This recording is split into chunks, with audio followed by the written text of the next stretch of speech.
name is Akshat and continuing with #DrGViswanathanchallenge, question number 107. Three more questions for our goal.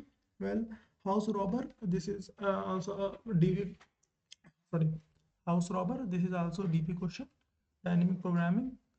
So this is like good question, medium level questions. So this is the space and time complexity. And now you may be like thinking why there is no DP. Is this DP question now? So DP questions, this is the DP. Okay. So DP questions are done in two ways. First is memorization and second is stabilization. So I actually first do questions in sorry for background disturbance.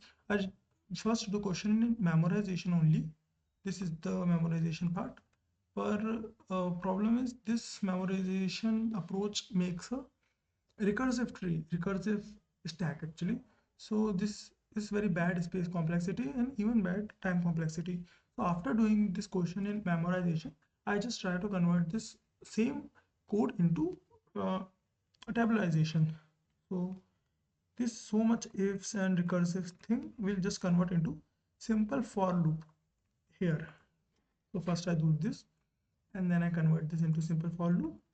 So this is the answer. This small like for loop seems easy, but this for loop is not that easy to be obtained. Like first you have to do full memorization DP part and then you can like backtrack this and find this for loop. Anyways, this is the solution, and even space time complexity is decent. I don't know why this time complexity is still on the higher side, but fine.